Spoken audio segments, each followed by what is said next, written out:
Good morning student, class 7। आज हम पढ़ेंगे व्याकरण, पेज नंबर 11 और चैप्टर 2 पढ़ रहे थे। चैप्टर 2 में हमने पढ़ लिए, हम यहाँ तक पढ़ चुके थे, स्वर हम पढ़ चुके हैं। आज हम पढ़ेंगे स्वर की मात्राएं। ठीक है, इसे ध्यान से सुनिए और समझने की कोशिश कीजिए। फर्स्ट लाइन देखिए, स्वरों को व्यंजनों के साथ मिलाकर लिखने के लिए उनकी मात्राओं को प्रयोग किया जाता है। आ स्वर की कोई मात्रा नहीं होती, ये आप भी जानते हैं। यह सभी व्यंजनों के साथ जुड़ा होता है। इसे अलग करना हो तो व्यंजनों के नीचे हलंत लगाया जाता है।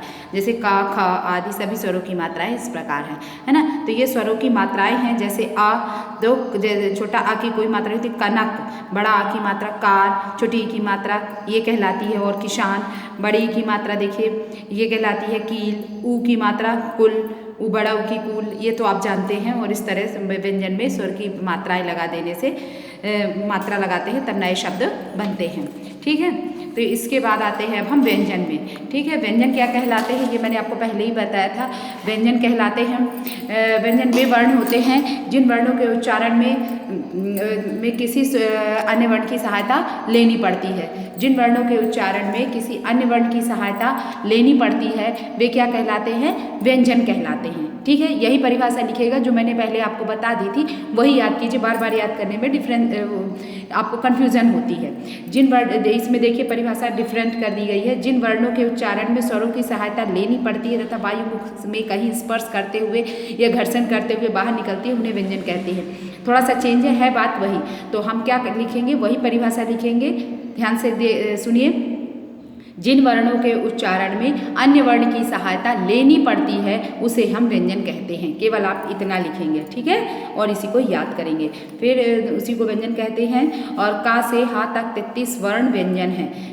व्यंजन कितने होते हैं? 33 होते हैं। का से हा तक 33 वर्ण व्यंजन हैं।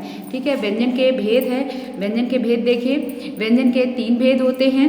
व्यंजन स्पर्श व्यंजन, अंतःस्थ व्यंजन और ऊष्म व्यंजन। व्यंजन 3 प्रकार के होते हैं, स्पर्श व्यंजन, अंतःस्थ व्यंजन और ऊष्म व्यंजन। ठीक है, स्पर्श व्यंजन, स्पर्श व्यंजन किसे कहते हैं? ऐसे वर्ण जिनके उच्चारण में जीभ मुख के विभिन्न भागों को स्पर्श करती है। ऐसे वर्ण जिनके उच्चारण में जीभ जो है मुख के विभिन्न भागों को स्पर्श करती है, मतलब जीभ जो है संपूर्ण मुख का स्पर्श करती है, ये मैंने पहले आपको बताया था। ऐसे वर्ण जिनके उच्चारण में जीभ जो है संपूर्ण मुख का स्पर्श करती है तो उन्हें हम स्पर्श व्यंजन कहते हैं। स्पर्श का मतलब आप जानते हैं छूना, मतलब जीभ जो है पूरे मुख को छूती है ना। तो जिन व्यंजनों के उच्चारण में जीभ जो है पूरे मुख को छूती है या स्पर्श करती है उसको ही हम स्पर्श व्यंजन कहते हैं। तो इन स्पर्श व्यंजनों को का से लेकर मां तक 25 वर्ण स्पर्श व्यंजन कहलाते हैं। जो हमारे व्यंजन के 25 वर्ण हैं वो क्या कहलाएंगे? स्पर्श व्यंजन के अंतर्गत आते हैं। इन्हें निम्न 5 भागों में विभाजित किया गया है। आप इसे अंडरलाइन कर लीजिए कि कितने वर्ण जो है 25 वर्ण जो है स्पर्श व्यंजन कहलाते हैं। बीच बीच में आपसे पूछ लिया जाता है कि कितने वर्ण स्पर्श व्यंजन कहलाते हैं, तो 25 वर्ण जो है स्पर्श व्यंजन के अंतर्गत आते हैं। इसी तरह वर्ग का नाम देखिए, का वर्ग, चा वर्ग, टा वर्ग, ता वर्ग और पा वर्ग। इस तरह 5 वर्गों में इसे बांट दिया गया है। देखिए ये है व्यंजन, देखिए का, ख, गा, घा, ये जो का पूरी लाइन ये जो है का, ख, गा, घा से माँ तक की लाइन जो है ये व्यंजन है। ये वर्ग किस में आएंगे? स्पर्श व्यंजन में आएंगे। इनका देखिए कहाँ कहाँ से स्पर्श होता है। का से लेके अंगा तक का स्पर्श हमारे कंठ से होता है, हम गले से बोलते हैं। और चा से लेके यहाँ तक का हमारा तालू से स्पर्श होता है। और टा से लेके डा तक हमारे मूर्धा का होता है, मुद्रा का होता है। और ता से लेकर ना तक दंत का होता है। और पा से लेके माँ तक ओष्ठ का होता है।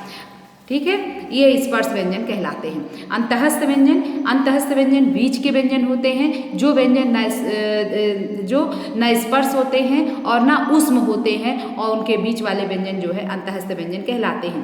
ऐसे व्यंजन जिनके उच्चारण में जीभ मुख के किसी भी भाग को पूरी तरह स्पर्श नहीं करती उन्हें अंतःस्थ व्यंजन कहते हैं। ये स्वर तथा व्यंजन के बीच की स्थिति के हैं। ये आपको मैंने पहले ही बताया था, ये बीच वाली स्थिति के हैं, अंडरलाइन कर लीजिए। जैसे या, रा, ला, वा, ये 4 अंतःस्थ व्यंजन कहलाते हैं। क्या या रा ला वा ये अंतःस्थ व्यंजन के अंतर्गत आते हैं। तो ये 4 अंतःस्थ व्यंजन हैं, ये आप याद रखिएगा कि अंतःस्थ व्यंजन कितने हैं, 4 हैं। या रा ला वा ये 4 अंतःस्थ व्यंजन कहलाते हैं। ना ये व्यंजन स्पर्श के रहते हैं और ना ये उसमें के रहते हैं, और ये बीच वाले व्यंजन होते हैं या रा ला वा।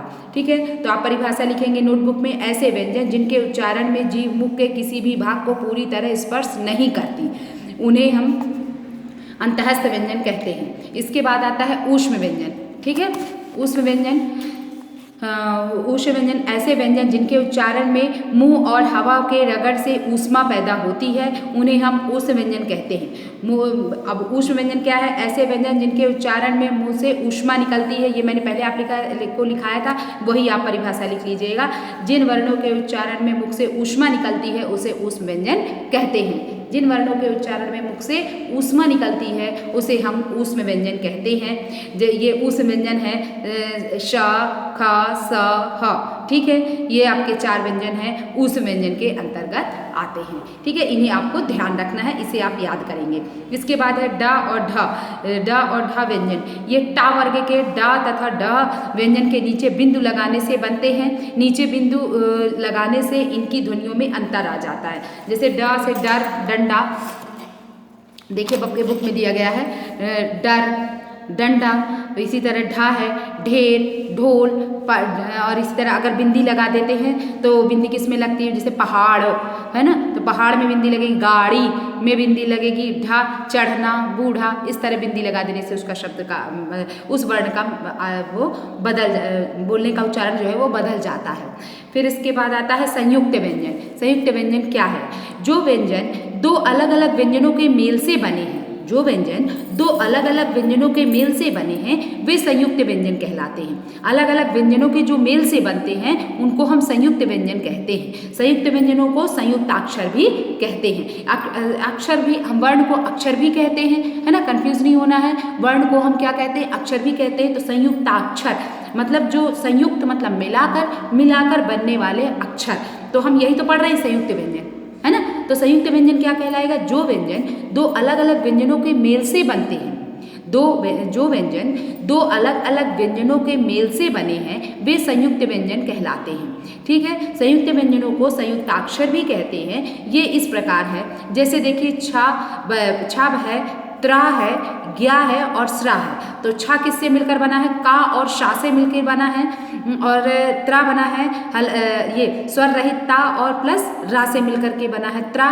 ज्ञा बना है जा प्लस इया से मिलकर ज्ञा, और स्रा बनता है सा और प्लस रा से मिलकर के बना है स्रा। तो ये 2 अक्षरों के मेल से बना है ना, इसलिए इन्हें हम संयुक्ताक्षर कहते हैं। 2 अक्षरों के संयुक्त हो जाने से ये अक्षर बनते हैं, इसलिए इनको हम संयुक्ताक्षर कहते हैं। ठीक है, तो संयुक्ताक्षर कौन कौन से हुए, छ, त्रा, ज्ञा और स्रा, है ना अभी तक। फिर इसके बाद आता है द्वित व्यंजन। जब एक व्यंजन अपने जैसे दूसरे व्यंजन से मिलता है तो उसे द्वित व्यंजन कहते हैं। द्वित व्यंजन किसे कहते हैं, जब व्यंजन अपने ही समान दूसरे व्यंजन से मिलता है तो हम उसे द्वित व्यंजन कहते हैं। द्वित से आपको देखिए समझ में आ रहा है, द्वित मतलब 2, है ना। तो 2 व्यंजनों के मेल से जब बनता है तो हम उसे द्वित व्यंजन कहते हैं। जैसे जब एक व्यंजन अपने जैसे दूसरे व्यंजन से मिलता है ना, अपने ही समान दूसरे व्यंजन से मिले तो उसे हम द्वित व्यंजन कहते हैं। जैसे ला प्लस ला, तो लल बन गया ना, तो बिल्ली, दिल्ली, बिल्ली, इस तरह हम लिखते हैं ना, तो ये जो शब्द कहलाते हैं द्वित व्यंजन। कच्चा, पक्का, मक्का, ये जो चाचा आए ना, उस अपने ही समान ये भी चा है और ये भी चा है, तो ऐसे शब्द ऐसे वर्णों को हम द्वित व्यंजन के अंतर्गत लेते हैं। जैसे पट्टी, टा और टा मिलकर के बन गया पट्टी, है ना। 2 समान व्यंजन के मिलने से जो बनता है उसे हम द्वित व्यंजन कहते हैं। ठीक है, इसके बाद आता है संयुक्ताक्षर। जब 2 अलग अलग व्यंजन आपस में मिलते हैं उन्हें संयुक्ताक्षर कहते हैं। जब 2 अलग अलग व्यंजन आपस में मिलते हैं तो उन्हें हम संयुक्ताक्षर कहते हैं। जैसे कर्तव्य, मतलब अभी यहाँ पर समान व्यंजन थे और यहाँ पर अलग अलग व्यंजन हैं, तो अपने ही समान व्यंजन से ये मिले तो ये बने द्वित व्यंजन कहलाए। और जब अपने ही समान व्यंजन से नहीं मिलते हैं दो व्यंजन अपने ही समान व्यंजन से जब ना मिले तो वो संयुक्ताक्षर कहलाए।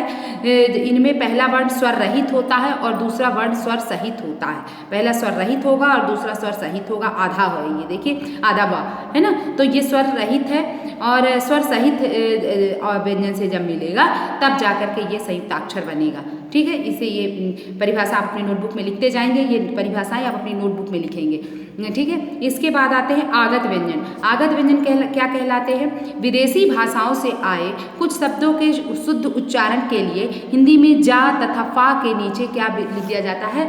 बिंदी रख दी जाती है ना। जैसे जरा, रफ, फौरन, है ना, जेबरा, कागज आदि।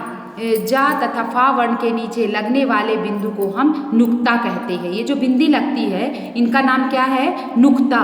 ठीक है, आपने एक नई चीज जानी, नुक्ता किसे कहते हैं? जो ये बिंदी लगी रहती है इसे हम नुक्ता कहते हैं। तो सही नुक्ता लगाइए, है ना। जब भाषा तभी तो शुद्ध कहलाएगी जब आप सही जगह नुक्ता लगाएं और सही जगह बिंदी लगाएं, कहाँ पर?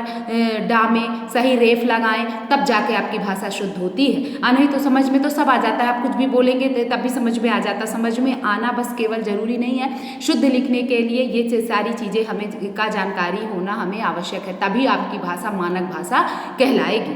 ठीक है, तो आगत व्यंजन आपको समझ में आए। आगत मतलब आ गए, जो हमारे हिंदी में विदेशी भाषाओं के कारण जो हमारे उसमें हमारी भाषा में आ गए हैं उन्हें हम आगत शब्द कहते हैं। ठीक है, और आगत शब्द तो ये शब्द कहला गए। और ये जो आगत व्यंजन है, आगत व्यंजन ये हमारे विदेशी भाषाओं के प्रभाव के कारण हमारी हिंदी में आए हैं। तो ये जो इनके नीचे क्या लिख दिया जाता है? बिंदी लगा दी जाती है। जैसे जरा, रफ, फौरन, जेबरा, कागज आदि। जा तथा फा वर्ण के नीचे लगने वाले बिंदु को हम नुक्ता कहते हैं। जो जा तथा फा वर्ण के नीचे लगने वाले बिंदु को हम क्या कहते हैं? नुक्ता कहते हैं। ठीक है, तो इतना समझ में आया? ठीक है, आगे हम कल पढ़ेंगे।